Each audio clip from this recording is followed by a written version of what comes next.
안녕하세요. 나타샤의 책 여행입니다. 책 읽기 편안한 시간 보내고 계시죠? 이번에는 백신혜의 산문집 슈크림을 읽어보겠습니다. 백신혜는 1908년 경북 영천에서 태어났습니다. 일제강점기에 지식인으로서 비밀리에 여성운동을 펼친 당찬 여성이었습니다. 백신혜는 1929년 조선일보 신춘문예에 소설 나의 어머니가 당선되어 신춘문예 최초 여성 작가가 되었다고 합니다. 주요 작품으로는 끄레이, 채색교, 적빈, 악부자, 소독부 등 소설 22편과 산문 슈크림, 기행문 나의 시베리아 방랑기 등 33편을 남겼으며 1939년 췌장암으로 사망하였습니다.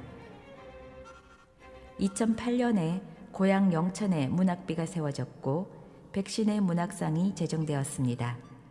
이 책은 백신혜 기념 사업회에서 펴냈고 만인사에서 출간했습니다. 나타샤의 책 여행, 백신혜 산문집 슈크림 중 일부를 읽어보겠습니다. 나의 시베리아 방랑기. 나는 어렸을 때 잠이라는 귀여운 이름을 갖고 있었다. 그러나 개구쟁이 오빠는 언제나 야 잠자리 하고 나를 불렀다. 호리호리한 몸에 눈만 몹시 컸기 때문에 불린 별명이었다. 나는 속이 상했지만 오빠한테 싸움을 걸 수도 없어서 혼자 구석에서 홀짝홀짝 울곤 했다. 울고 있으면 어머니는 또 울보라고 놀리셔서 점점 더 옥생각하여 하루 종일 홀짝거리며 구석에 쪼그리고 있었다. 그러다 심심해지면 벽에다 손가락으로 낙서를 하며 뭔가 골똘히 생각했다. 내가 홀짝거리던 그 구석벽에는 세계 지도가 붙어 있었다. 나는 언제부터인가 홀짝홀짝 울 때면 마음을 달래기 위해 지도 위에 선을 그으며 여기는 미국, 우리 집은 이런 데 있구나 하며 혼자 재미있어 했다. 그럴 때 누군가가 러시아를 가리키며 여기는 북극이라 사람이 살 수 없단다. 낮에도 어두컴컴하지. 그리고 오로라를 볼 수 있단다 라고 말해주었다. 나는 북극, 오로라, 낮에도 어둡다 라는 말에 어머 멋있는 나라겠다 라고 생각했다. 13세 소녀의 꿈은 끝없이 펼쳐졌다. 그때부터 나의 홀짝홀짝 구석에 붙어있는 세계지도는 내 생활의 전부인 듯이 생각되었다.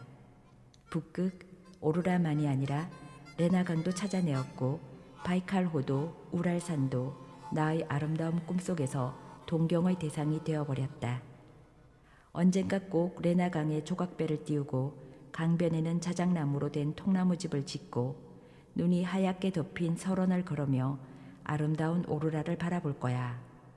그리고 초라한 방랑 시인이 되어 우랄산을 넘을 땐 새빨간 보석 루비를 찾아 볼가의 뱃노래를 멀리서 들을 거야. 나는 뱃노래를 멀리서 듣는다. 내 머릿속은 공상의 즐거움으로 가득했다.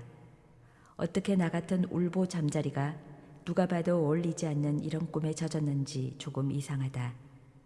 정말로 나는 이상한 여자애였다. 이 이상한 여자에게도 시간은 흐르고 세월은 쌓여 19살의 봄을, 아니 19살의 가을을 맞이했다. 드디어 찬스가 왔다. 감상의 오랜 꿈은 빨간 열매로 익어 작은 손가방 하나를 든 소녀 여행자가 된 것이다. 누가 알았을까? 이 소녀가 바로 행복한 애정으로 가득한 따뜻한 가정을 빠져나온 마음 약한 잠자리란 것을. 게다가 난 페르시안 고양이처럼 얌전한 모습을 한 채 허용될 수 없는 모험에 가슴을 콩닥거리며 홀짝홀짝 울며 길러온 꿈을 향해 정신없이 달려나갔다. 밤중에 고향을 나올 때 병든 친구의 임종을 지키기 위해서라고 난생 처음 어머니에게 거짓말을 했다. 원산에서 배로 웅기까지 가는 동안 짧은 단발머리를 볼품없이 틀어올려 시골 여자애로 변장을 했다. 배 아마 2,000톤 정도의 상선이었다고 생각한다. 웅기항으로 들어갈 때 성객은 모두 내릴 준비로 분주했지만 나는 재빨리 몸을 감출 장소를 찾느라 분주했다. 마침내 성객들이 내리기 시작하자 나는 초조한 마음을 견딜 수가 없었다. 그때 옆에서 누가 보았다면 내 눈은 새빨갰을 것이다. 그렇지. 하객선 속에 섞여있던 내 눈에 갑자기 띄어든 것은 변소였다. 그래서 변소 안에 숨어 배가 가는 곳까지 어디라도 가자. 만약 도중에 들키면 그뿐이다 라고 마음을 정해버렸다. 어떻게 그렇게 대담했을까? 그로부터 5시간 웅기항에서 닻을 올리기까지 변소 안에 숨어 쭈그리고 앉은 채 숨을 죽이고 있었다. 다리가 저려오고 아니 막대기가 되었다가 돌이 되고 그리고는 어떻게 됐는지 무엇이 됐는지 알 수 없었다. 수상경찰의 선내 검사가 끝나고 배는 닻을 올리기 시작했다. 다행히 수상경찰의 눈은 벗어날 수가 있었다. 그 날카로운 경찰들도 변소 안에 페르시안 고양이로 변한 잠자리가 숨어 있는 것은 알아차리지 못한 것 같다. 이것으로 첫 난관은 무사히 통과한 셈이지만 앞으로가 문제일 수밖에 없었다. 웅기항을 출발하여 잠시 지난 후 누군가가 변소 안에 들어오는 것 같아 숨을 죽이고 귀를 나팔처럼 벌려 바짝 기울였다. 들어온 사람은 크게 헛기침을 하고 문을 놓고 했다. 나는 눈을 감고 나무함이 다불 일어서려 했지만 뭐가 되어버린 건지 모를 정도로 저린 다리가 말을 듣지 않았다. 문이 확 열렸다. 문짝 뒤로부터 그 사람 가슴 속으로 뛰어드는 애인처럼 쓰러져 버렸다. 그 사람은 놀라서 잠시 말도 안 나오는 듯 입을 다물고 있었다. 부탁입니다. 살려주세요. 제 부모님은 러시아에 있습니다. 제발 러시아에 가게 해주세요. 라고 터무니없는 거짓말을 하고 눈물까지 흘렸다. 눈물은 정말로 나온 것인지도 모른다. 안 돼요. 밀항하는 걸 들키면 죽어요. 그 사람은 가장 먼저 이 말을 하고 무서운 얼굴을 했다. 하지만 민첩한 내 눈에 비친 그는 젊은 남자로 아름다울 리 없는 3등실 보이의 면상이었다. 하지만 그런 사치스러운 생각을 할 때가 아니었다. 다만 정말로 무작정 한시라도 빨리 구출받고 싶다는 일심으로 열심히 내가 어여쁜 처녀라는 것을 알리고자 안달을 했다. 여자만의 무기, 그것을 가지고 그 남자를 극복하고자 하는 무서운 생각이었다. 아, 용맹스런 세상의 젊은 남성들이여, 이렇게도 약한 인종인가 라고 탄식할 마음의 여유는 없었지만 나는 아무튼 승리를 쟁취했다. 최후의 장면이 닥친다면 그때는 또 제2의 여자의 무기가 있다. 그래서 나는 두려워하지 않았다. 유복한 가정의 외동딸, 게다가 청순하고 허위를 모른다. 나한테 반했으니 장래에는 이런 3등실 보이 따위는 우습지. 당당한 사위가 되는 거다 라고 그가 진심으로 자각하기까지 유도해 가는 것. 이건 그리 노력하지 않아도 가능한 일이다. 왜냐하면 나는 그때 정말로 순수한 처녀였고 아름다웠으니까. 그는 무지하기 때문에 이런 나의 본질을 알아도 멍청하게 속아 넘어갈 것이다. 그래서 나는 변소 안에서 선실나래로 철계단을 따라 내려가 배찜과 함께 밀항 쥐가 되었다. 그는 나를 선녀처럼 대하며 더구나 사랑을 동경하면서 먹을 것까지 갖다 주고 위로해 주었다. 그의 뒷모습을 보며 혀를 쏙 내밀 정도로 달아 빠지진 않았지만 아무튼 재미있어 견딜 수가 없었다. 새카만 선조, 귀 속에서 부서지는 파도 소리에 심장은 기쁨으로 떨렸다. 시간은 흘러 10여 시간 뒤 드디어 배는 블라디보스토크에 도착하는 것 같았다. 그 보이의 마지막 경고를 받게 되었다. 난 모릅니다. 곧 개베오의 군인이 조사로 올 겁니다. 그때 들켜도 내 말은 하지 마세요. 들켜도 정말 난 몰라요. 라고 말하는 그의 얼굴이 어둠 속에서도 파랗게 질린 듯이 느껴졌다. 물론 내 간도 콩알만해졌다. 잠시 후 시끄러운 구두 소리와 함께 개베오 군인이 직접 배 안을 조사하기 시작했다. 나는 각오를 단단히 했다. 총살당하는 것도 그렇게 무의미한 최후라고는 할 수 없어. 푸른 하늘 아래서 몇 발의 총탄을 맞고 퍽 쓰러져 죽는 것도 재미있을 거야. 어쩌면 혹 총살 5분 전에 구출된 토스토예프스키의 운명을 이어받지 말라는 법도 없고 아무튼 될 대로 되라 하고 생각하며 화물 밑에서 숨을 죽이며 기다리고 있었다. 그러나 나는 한없이 행운하였는지 개베오의 눈에서도 벗어날 수 있었다. 정말 다행이었어. 오늘 밤 안에 이 배에서 도망가면 돼. 라고 그 보이 씨는 내 옆에 와서 기뻐해 주었다. 그리고 11시간이 경과한 한밤중이었다. 갑판에서는 인부들이 화물을 내리려고 몰려들었다. 나는 남자 모습으로 변장하고 인부 속에 섞여 들어가 그 보이 씨에게 일금 30원을 답내로 건네고 갑판에서 무려 17, 8척 아래에 있는 선창을 향해 두 눈을 꼭 감고 펄쩍 뛰어내렸다.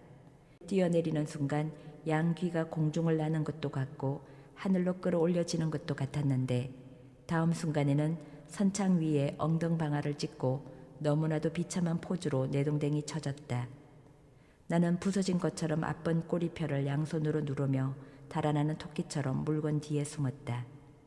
숨는 것까지는 좋았는데 다음 순간 내 심장은 얼음처럼 싸늘해지고 말았다. 번쩍 빛나는 처참한 빛을 띤 총검이 내 옆구리에 바짝 들이대어진 것이다. 아, 한심해라. 그때 나는 잠자리 본성을 다 드러내 부들부들 떨며 의앙하고 아기처럼 울부짖었다. 아름답던 꿈, 동경하던 꿈속에 빠져버린 나. 나의 꿈은 현실 세계에서는 너무나도 무서운 모험을 동반하는 것이었다. 앗! 나는 문명천을 찢는 듯한 비명을 질렀다. 총검을 네 배에 들이댄 그 러시아 병사의 모습은 철제거인 것처럼 느껴졌다. 그는 큰 소리로 뭐라 외치면서 나에게 서서 걸으라는 몸짓을 해보였다. 아이고 살았다. 총검에 찔려 죽는 일은 면했구나 하고 눈물을 닦으며 일어서서 병사가 가리키는 대로 걷기 시작했다. 걷다 보니 어느 사이엔지 눈물은 말라버린 듯했다. 조금씩 정신을 차려가며 약간은 대담해지기도 하여 일부러 걸음을 늦춰도 보고 빨리도 해보고 때로는 딴 방향으로 걸어보기도 했다. 그러자 병사는 그때마다 고함을 치며 허리 부근에 딱 들이댔던 총검을 옆구리 쪽을 지나 눈앞에 번쩍하고 빛나게 했다. 나도 지지 않고 그때마다 기겁을 했다는 듯이 깜짝 놀란 표정을 지어 보였다. 그렇게 얼마를 걸었는지 모르겠는데 10리도 넘었겠다고 생각될 무렵 한 채의 큰 건물 안으로 들어갔다. 들어가니 큰 테이블들이 나란히 놓여 있었다. 실내에 루바슈카를 입은 사람이 한 사람이 있었는데 병사와 오랫동안 문답을 하더니 내 앞으로 다가와 몸을 수색한 후 한 의자에 앉게 해주었다. 그로부터 약 10분쯤 지나자 다른 병사가 들어와 내게 말을 걸었다. 아주 무섭게 생긴 얼굴이어서 일부러 더 떠는 것처럼 행동했다. 잠시 후 그 병사가 나를 데리고 제7천국과 똑같은 긴 계단을 걸어 마침내 7층까지 올라갔다. 확실히 그곳은 내 고향집보다 하늘의 별들이 가깝게 보였다.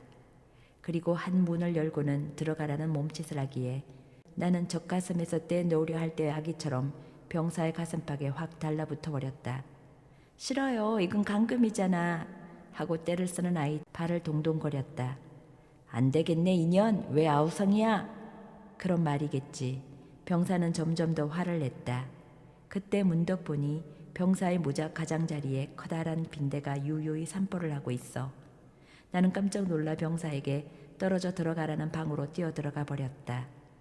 나중에 한 사실이지만 그 건물이 바로 개배우 극동본부인가 뭔가 하는 곳으로 내가 들어간 제7천국, 그것은 유치장이었다.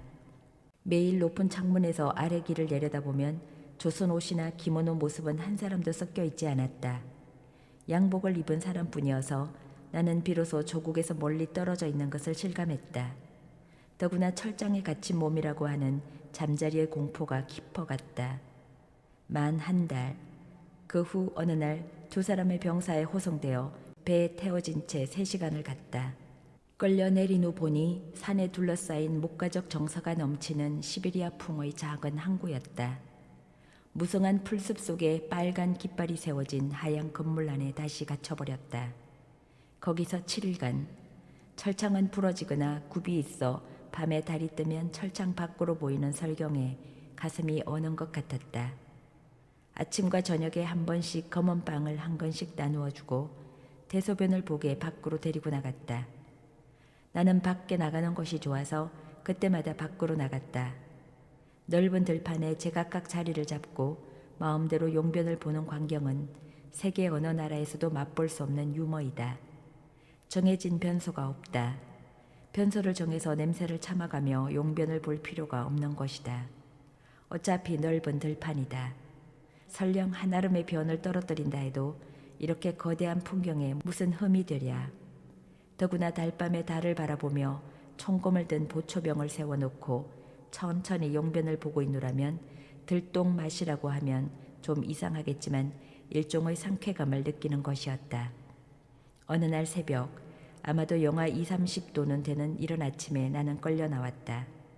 밖에 나와 보니 중국인 4명이 나란히 서 있고 말을 탄 2사람의 병사가 나를 기다리고 있었다. 걸어! 러시아의 호령 한마디에 4사람의 중국인 뒤에 줄을 서 나도 걷기 시작했다. 어디로 가는 거지? 나는 묵묵히 거저 걸었다. 넓고 넓은 시베리아의 라는 노랫말 그대로인 넓고 넓은 설원을 지나 황량한 언덕과 산을 걸어서 넘었다. 말을 탄 2 병사는 목소리를 맞춰 소리 높여 노래를 불렀다. 그 노래는 황량한 풍경과 너무나 잘 어울려 나도 모르게 똑똑 눈물이 흘러내렸다.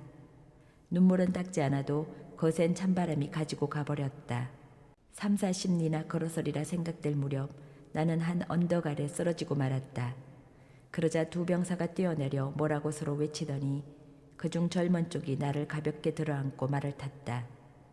나는 어렸을 때 아버지에게 안기어 말을 타본 적은 있지만 시베리아의 넓은 설원을 러시아 병사에게 안기어 말을 타고 지나는 느낌은 뭐라 표현할 수가 없다. 한 손에는 말고삐를, 한 손에는 나를, 그리고 4명의 중국인은 병든 노예처럼 뒤를 따른다. 마치 서부 활극의 한 장면 같기도 했다. 말만 통했다면 그때 병사와 나는 아주 멋진 말들을 속삭였을지도 모른다. 하지만 그는 때때로 나를 꽉 안으며 빙긋 웃어 보였고 나는 그에 답하여 살짝 홀기는 눈짓을 보일 뿐이었다. 그것은 달콤한 시간이었다. 아, 10수년간 혼자 홀짝 그리며 깊어간 꿈. 그 꿈이 이루어진 아름다운 현실이기도 했다. 활락은 짧고 애상은 길다. 그 말 그대로 짧은 겨울날은 저물어 갔다. 이별할 때가 왔소 라고 말하는 듯 병사의 눈은 어두워져 갔다. 넓은 들도 언덕도 산도 모두 지났고 지금은 무성한 쌀이나무 숲속으로 들어가고 있다. 그곳은 소련과 만주의 국경에 가까운 곳으로 나는 그 국경에서 이 병사의 손에 의해 추방되는 거라는 걸 알았다. 얼마 동안 그 쌀이나무 숲길을 가더니 병사는 이렇게 말했다. 이 숲 동쪽에 강이 흐르고 있소. 그 강을 따라 내려가면 한 채의 조선 농가가 있소. 거기서 도움을 받으시오. 나도 뒤에 가겠소. 라고. 러시아어를 몇 마디밖에 모르는 내가 이것을 이해하기까지는 10분 이상이 걸렸다. 거기서 나는 말에서 내려져 혼자 오독하니 쌀이숲에 남겨지고 다른 사람들은 그대로 전진하여 가버렸다. 나는 기아와 추위에 떨며 쟁걸음으로 마을을 향해 걸어갔다. 손과 얼굴은 쌀이나무 가지에 걸켜 벗겨지고 피는 그대로 얼어붙었다.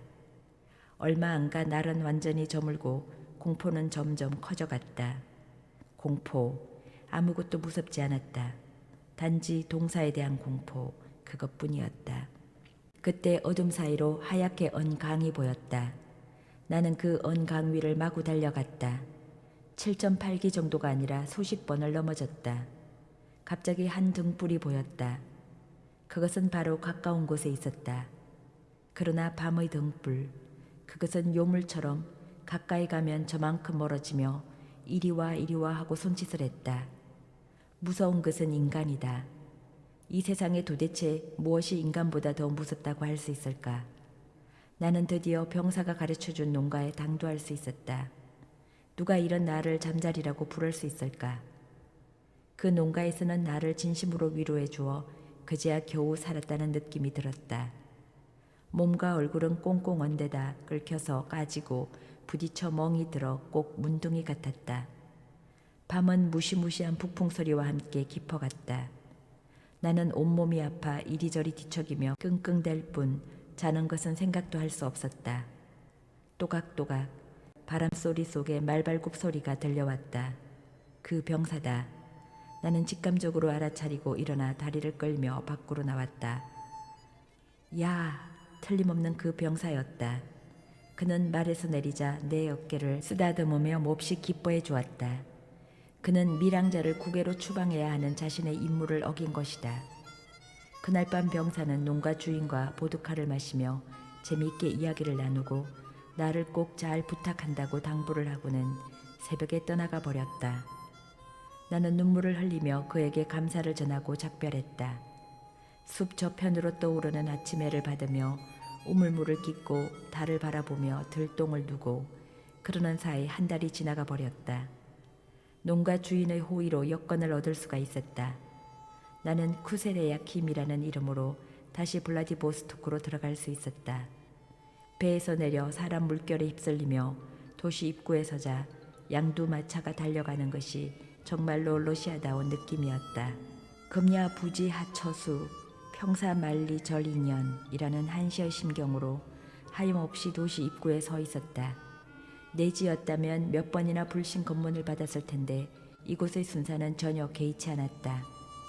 초라한 한 여자가 길가에 우두커니 슬픈 얼굴로 서 있어도 그들 눈에는 다만 심각한 사상의 정적 속에 빠져 있는 것이겠지 정도밖에는 생각하지 않는 것 같았다. 계속 서 있던 내 쪽이 오히려 견딜 수 없어서 걷기 시작했다. 아무리 걸어봐도 갈 곳은 없다. 아, 방랑. 내 눈은 감상적인 눈물에 젖어 이 감상을 한 수의 시에라도 담고 싶었다. 정말로 나라는 여자애는 어떻게 할 수 없는 무서운 여자였다. 도대체 어찌할 셈이었던가. 지금 돌이켜보면 몸서리가 처진다. 말도 모르고 아는 이라곤 강아지 한 마리도 없는 타국의 거리에서 돈이라곤 종이에 싸서 가지고 있는 13원 61점뿐인데 아, 도대체 어찌할 셈이었을까. 국민신보 1939년 4월 23일. 지금까지 나타샤의 책 여행이었습니다.